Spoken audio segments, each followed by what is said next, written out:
స్రవంతి మీకు best actor అవార్డుగా కూడా తెచ్చింది కదా. బెస్ట్ యాక్టర్గా చాలా ఎవ్రీ ఇయర్ వచ్చింది అక్కడ. ఓకే, మంచి ఎక్స్పీరియన్స్ స్రవంతి అనే సీరియల్. మీకు అంటే చెన్నైలో కూడా చేశారు కదా, ఈ రాడా దాంట్లో చేసేటప్పుడు ఆ బ్యానర్ కింద వాళ్ళ యొక్క హాస్పిటాలిటీ ఎలా ఉండేది, అక్కడ వాతావరణం ఎలా ఉండేది మీకు? బాగుండేదండి. అప్పట్లో యాక్చువల్గా చెన్నైలో మేజర్గా తెలుగు సీరియల్స్ షూటింగ్ కూడా అక్కడ జరుగుతుండేది. సో మేజర్గా ఇక్కడ తెలుగు వాళ్ళు కూడా అక్కడికి వెళ్ళి షూట్ చేసేవాళ్ళు, వర్క్ చేసేవాళ్ళు. హాస్పిటాలిటీ వైజ్ బెస్ట్ బాగుండేదండి రాడాన్ టీవీ, ఎందుకంటే అది ఆల్రెడీ అక్కడ ఎస్టాబ్లిష్డ్ సంస్థ రాధికా గారిది.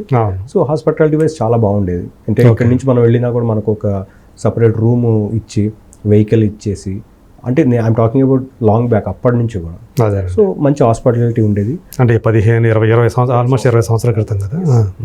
మంచి హాస్పిటాలిటీ, బాగా చూసుకునేవాళ్ళు. అంటే బయట వాళ్ళు ఎవరో వచ్చారో అట్లా ఉండేది కాదండి. లైక్ దే ఆర్ లైక్ అందరూ ఒక టీము, ఒక మంచి ఒక గ్రూప్ అనుకునే వాళ్ళు కూడా ఉండేవాళ్ళు. అంటే రాధిక గారితో అప్పుడు ఏమైనా పరిచయం ఉండిందా? ఎక్కువ లేదండి, ఒక 3-4 సందర్భాల్లో కలిసాము, మాట్లాడాము అక్కడే చెన్నైలోనే. ఆవిడ కూడా సీరియల్ చూసేది, అప్పుడప్పుడు చూసి ఆవిడ ఇన్పుట్స్ ఇచ్చి చెప్పి బాగా ఎంకరేజ్ చేసేవారు. ఆవిడ కూడా లైక్ బాగుండిందండి ఆ టైం. అప్పుడే మనం బడ్డింగ్ స్టేజ్, కొంచెం ఎంకరేజ్మెంట్ అందరి వైపు నుంచి ఉండేది. అప్పటికి మీరు ఆమె హీరోయిన్గా చేసిన సినిమాలు చాలా చూసే ఉంటారు. అవును, పైగా మీకు బాగా ఇష్టమైన హీరో చిరంజీవి గారి పక్కన కూడా ఆమె, వాళ్ళ జోడి చాలా అప్పట్లో బాగా క్రేజ్ కదా వాళ్ళిద్దరికి. కస్సా మిస్సా పాట, ఆ పాటతో. అవును, యా, అంటే నాకు ఇష్టమైన యాక్టర్ మెగాస్టార్ చిరంజీవి గారు అండి ఆల్వేస్. ఎందుకంటే నేనే కదా చాలామంది నా ఏజ్ గ్రూప్ వాళ్ళు అప్పట్లో చూసి ఆయన ఇన్స్పైర్ అయ్యి వచ్చిన వాళ్ళు ఇండస్ట్రీ. ఇప్పటికీ కూడా అదే, ఇప్పటికి కూడా ఆయన. సో అంటే మెగాస్టార్ గారి గురించి చెప్పాలంటే చాలా ఉంటుందండి, ఆయన పెద్ద ఎన్సైక్లోపీడియా. బట్ నా పరంగా చూస్తే ఆ టైంలో మేము అసలు సినిమా హీరో అంటే ఆయనే మాకు. ఏ సినిమా థియేటర్కి వెళ్ళినా హౌస్ఫుల్. ఇంకా మా ఫైట్స్ అయితే ఆయనే, డ్యాన్స్లు అంటే ఆయనే, ఆ మేనరిజమ్స్ అంటే మాస్ మేనరిజమ్స్ కొన్ని ఉంటాయి కదా, ట్రెండ్ సెట్టింగ్ అప్పట్లో అది. సో అవి చూసి అట్లా ఇన్స్పైర్ అయ్యి ఏదో మనం కూడా ప్రయత్నం చేద్దాం అని అట్లా. బట్ ఎంత చేసినా మన పర్సనల్ మార్క్ మనకు ఉండాలని తర్వాత తెలుసుకున్నాము.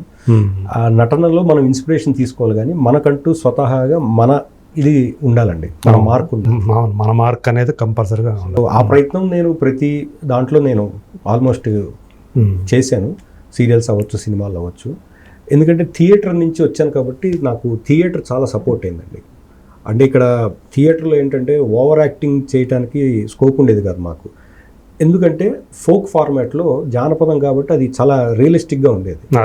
మేబీ సాంఘిక డ్రామాలు వేస్తుంటే నటన కొంచెం ఎక్కువగా అనిపించేదేమో, కొంచెం నాటకీయతగా ఎక్కువ. బట్ మా అంతా ఫోక్ ఫార్మాట్ కావడంతో న్యాచురల్గా ఉండింది. సో అది అలా ఉపయోగపడింది అనుకుంటున్నాను. మీకు ఉపయోగపడింది బాగా. అదే ఎంతవరకు అవసరమో అంతవరకే చేయటం అనేది. అండ్ మా గురువు గారు కాకపోతే మన టీవీ సీరియల్స్కి వచ్చేటప్పటికి కొంచెం ఆ నాటకీయత, ఇప్పుడు ఏ సీరియల్ అయినా సరే ఉంటుంది, ఓవర్ మెలో డ్రామా అనేది ఉండాల్సిందే కదా. ఉండాలండి. ఎందుకంటే లైక్ నేను ఇది ఎన్నోసార్లు చెప్పాను, సినిమా అనేది 2 గంటల్లో అయిపోతుందండి. మనం ఏం చెప్పాలనుకుంటున్నాము, లేకపోతే ఆ క్యారెక్టర్ ఏం చెప్పాలనుకుంటుందో అయిపోతుంది, తేలిపోతుంది అక్కడితో. అదే సీరియల్ అనుకోండి, ఇప్పుడు ఒక క్యారెక్టరు వాడిని ఇంట్రడక్షన్ కావచ్చు, లేకపోతే వాడి నడిచే విధానం, ఇప్పుడు ప్రతిరోజు నేను ఎలా ఉంటాను అనేది అది ప్రతిరోజు చూపించాల్సిందే. నేను ఇంతే ఉంటాను, ఇంకా దీంతో మీరు చూసుకోండి అంటే కుదరదు అక్కడ. ప్రతిరోజు ఎలా ఉంటాడు, ఒక కొత్త సందర్భం వస్తే ఎలా రియాక్ట్ అవుతాడు, దీని తర్వాత ఇంకో సందర్భం వస్తే ఎలా రియాక్ట్ అవుతాడు అనేది ప్రతిరోజు యాక్టివిటీ అండి అది సీరియల్. దానివల్ల ఏంటంటే అది మొనాటనస్ అవుతుంది చూసేవాళ్ళకి, అండ్ అలాగే డ్రాగ్ అవుతుంది.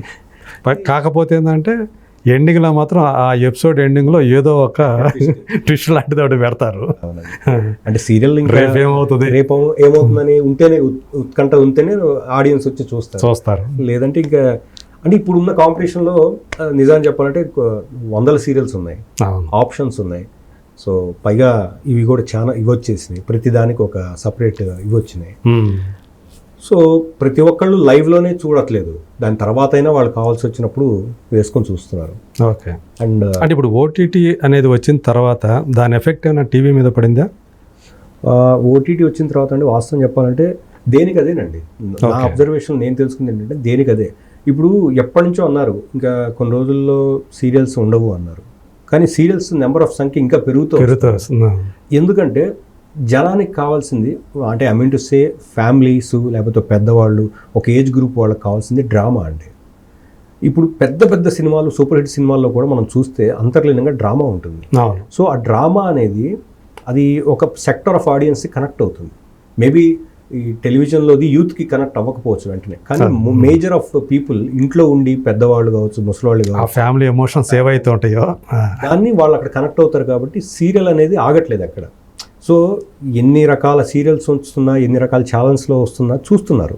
అందు గురించి మనకి శాటిలైట్ ఛానల్స్లో వచ్చే చాలా పెద్ద పెద్ద సూపర్ హిట్ సినిమాల కంటే కూడా మీ డైలీ సీరియల్స్కే ఎక్కువ టీఆర్పీ అనేది వస్తూ ఉంది. అవునండి. ఇప్పుడు మీరు హిందీలో తీసుకున్నా కూడా అక్కడ బాలీవుడ్ సినిమాల కన్నా అక్కడ స్టార్ ప్లస్ వాటిల్లో వచ్చిన సీరియల్స్ మెగా హిట్లు అయినవి ఎన్నో ఉన్నాయి.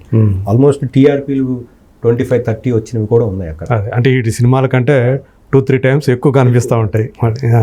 ఎందుకంటే అది వాళ్ళకి దగ్గరగా టీవీ అనేది దగ్గరగా మాధ్యమం అండి. ఇంట్లో కూర్చుని దగ్గరగా ఒక ఎపిసోడ్ కూడా మిస్ కాకూడదు అనేది ఉంటుంది వాళ్ళకి.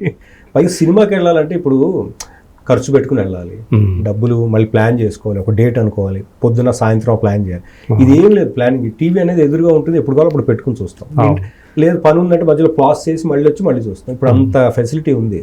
సో డ్రామా అనేది 24/7 మనకి అవైలబుల్గా ఉంది టెలివిజన్ ద్వారా. సో దానికి ఆ క్రేజ్ తగ్గకపోవచ్చు టెలివిజన్, అదే ఇంకా అది నిరంతరం వస్తూనే ఉంటుంది. కాకపోతే మీరు ఏదైతే సినిమాల్లో మాదిరిగానే వేరే వేరే భాషలలో ఎక్కువ మంది వస్తున్నట్టు ఇప్పుడు ఇంకా సీరియల్స్లో అయితే ఇంకా ఎక్కువ మంది, అది కూడా దట్టు కన్నడ ఆర్టిస్టులే ఎక్కువ. అంటే మొదట్లో హీరోయిన్లు వచ్చారు, ఇప్పుడు తర్వాత హీరోలు వచ్చారు, ఆ తర్వాత క్యారెక్టర్ ఆర్టిస్టులు కూడా వాళ్ళే కనపడుతున్నారు. ఇది ఒక అంటే దీనివల్ల కొంతమంది జైళ్ళకి వెళ్ళారు. అవునండి, అవును. అంటే దిస్ ఈజ్ లాంగ్ బ్యాక్, అందరికీ తెలిసిందే. అంటే ఇప్పుడు ఈ చర్చ గత 15 ఏళ్ళగా జరుగుతుందండి టెలివిజన్ ఇండస్ట్రీలో. వాస్తవానికి ప్రాబ్లం ఎక్కడ అనేది నిజంగా నాకు కూడా అర్థం కావట్లేదు. అంటే దీనికి సంబంధించి ఏమంటే అసోసియేషన్ ఎవరైతే బాధ్యులు ఉండారో వాళ్ళు కూడా దీన్ని సీరియస్గా తీసుకొని ఒక పోరాటం లాంటిది, పోరాటం కూడా ఒక డిమాండ్ ఛానల్స్ వాళ్ళతో మాట్లాడటం అట్లాంటిది ఏది కూడా అలాంటి యాక్టివిటీ ఏది కనిపించట్లేదు అసలు. అంటే ఇక్కడ artist point of view, channel point of view, producer point of view అనే డిఫరెంట్ పాయింట్ ఆఫ్ వ్యూస్ ఉన్నాయండి. దానివల్ల ఏమైపోతుందంటే ఎండ్ ఆఫ్ ది డే ఇవన్నీ కూడా నడిపించేది ఛానల్స్ అండి. అంటే everything is ruled by corporate సెక్టార్స్లో. సో కార్పొరేట్ వ్యవస్థ వచ్చిన తర్వాత ఒక ప్రొడ్యూసర్ కావచ్చు, ఒక యాక్టర్ కావచ్చు, we're born to work for them. ఎందుకంటే ఇప్పుడు ఐఎమ్ పెయిడ్ డైలీ. నేను ఈరోజు పని చేస్తానని మీకు కాల్ షీట్ ఇచ్చిన తర్వాత పొద్దున్న 9 నుంచి రాత్రి 9 దాకా మీరు ఎన్ని ఎపిసోడ్లు తీసినా అసలు తీయకపోయినా నా డబ్బు నాకు వస్తుంది. సో ఇది నా యాక్టర్గా నా పరిధి. ఓకే. ఇంకా ప్రొడ్యూసర్ పరిధి వచ్చేసరికి ఇదివరకు ప్రొడ్యూసర్ పరిస్థితి వేరు, ఇప్పుడు వేరండి. ఇప్పుడు కూడా ప్రొడ్యూసర్స్లో కూడా కాంపిటేటివ్ అయిపోయింది, నెంబర్ ఆఫ్ ప్రొడ్యూసర్స్ ఎక్కువ అయిపోయారు. ఫర్ ఎగ్జాంపుల్ చెప్తున్నాను, ఒక ఛానల్ ఉంది, ఎక్స్ ఛానల్ అనుకోండి.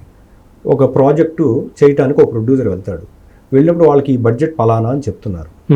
ఈ పలానా బడ్జెట్లో ఇతను ఇంతమంది ఆర్టిస్టులను పెట్టి చేయాలి, ఇంతమందితో చేయాలని ఒక బడ్జెట్ ఆయన వేసుకుంటాడు. అది వర్కౌట్ అవ్వచ్చు, అవ్వకపోవచ్చు. ఓకే. ఒకవేళ ఆయనకు వర్కౌట్ అవ్వలేదు అనుకోండి, చెప్పేస్తాడు, సార్ ఇది అవ్వదు, ఇంకొక 10,000 ఎంతో పెంచండి పర్ డే అంటారు. అప్పుడు ఏమవుతుంది, వాళ్ళు లేదండి మా ఛానల్ బడ్జెటే ఇంత అంటారు. అప్పుడు ఆ ప్రొడ్యూసర్ ప్లేస్లో ఈ ఇన్ఫర్మేషన్ తెలుసుకుని ఇంకో ప్రొడ్యూసర్ వస్తాడు. ఆయన చేయగలంటున్నాడు కదండి, నేను 5,000 తక్కువకే చేస్తా, నాకు ఇవ్వండి అనొచ్చు. అప్పుడు ఏమవుతుందంటే వాళ్ళకే కాంపిటీషన్ పెరగటం వల్ల ప్రొడ్యూసర్స్లో కూడా ఒక ఐక్యత లేకుండా అయిపోవచ్చు. అంటే నేను వాళ్ళని అట్లా అనట్లేదు, వాళ్ళలో ఉందే యూనిటీ, కానీ ఇలాంటి సందర్భం వల్ల డిఫరెన్స్ ఇవి వస్తాయి. అప్పుడు ఏమవుతుందంటే సర్వైవల్ కోసం ఇవాళ మీరు కాబట్టి నేను కాబట్టి ఇంకొకళ్ళు ఆ ప్లేస్ని ఫిలప్ చేసుకుంటున్నారు. దానివల్ల ఏమవుతుందంటే everything is ruled by corporate sector. So మీరు కాబట్టి ఇంకో ప్రొడ్యూసర్ కాబట్టి ఇంకొకళ్ళు వస్తారు. అలాగే ఆర్టిస్టుల పరంగా కూడా నందకిషోర్ ఇప్పుడు ఇంత అడుగుతున్నాడు, అతను కాకుండా ఇంకా తక్కువకి వస్తే మనకు వర్కౌట్ అవుతుంది కదా అని ప్రొడ్యూసర్ ఆలోచించి నా ప్లేస్లో ఇంకొని పెట్టుకోవచ్చు, తప్పులేదు. సో మీరు అంటున్నారు అంటే ఇప్పుడు మీరు ఇండైరెక్ట్గా చెప్తున్నా, నాకు కొంతమంది డైరెక్ట్గా చెప్పిందే వాళ్ళు చాలా తక్కువకి వస్తున్నారు కాబట్టి అని తీసుకుంటున్నారండి అని. అంతేనండి. ఎండ్ ఆఫ్ ది డే ఇక్కడ ఏమవుతుందంటే బయట నుంచి యాక్టర్లు వస్తున్నారంటే ఇది ప్రొడ్యూసర్ చేతిలో కూడా లేదండి. ఇప్పుడు ఓకే.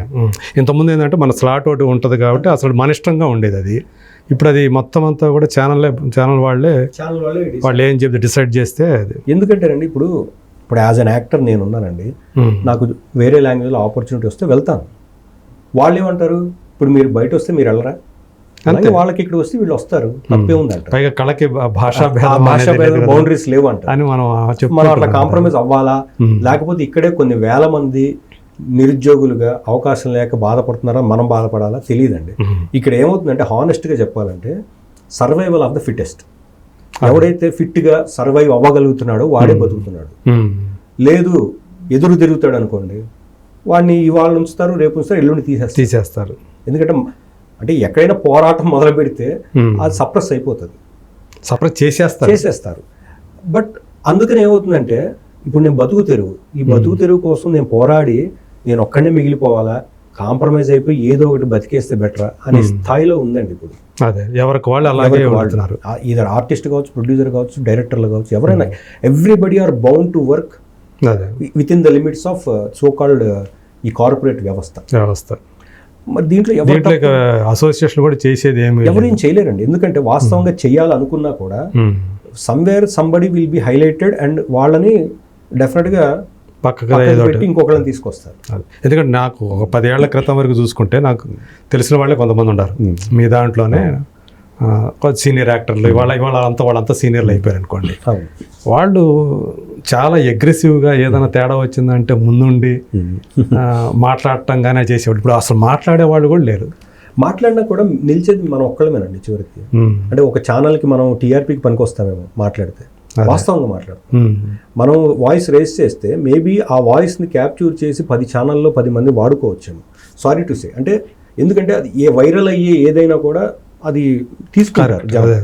సో అందుకని ఇక్కడ మనం పోరాడి నిల్చుని భంగపడాలా, లేకపోతే సరే ఈ వ్యవస్థ ఇంతే అని కాంప్రమైజ్ అవ్వాలా, ఈ రెండే చాయిసెస్ ఉన్నాయండి. ఫస్ట్ చాయిస్లో ఏముంది, ఒక 2-3 రోజులు కనిపిస్తావు, 5వ రోజు కనిపించవు. ఇక్కడ ఏంటంటే రెండో చాయిస్లో సరే కాంప్రమైజ్ అయితే అలాగే నువ్వు నిలకడగా ఉంటావు.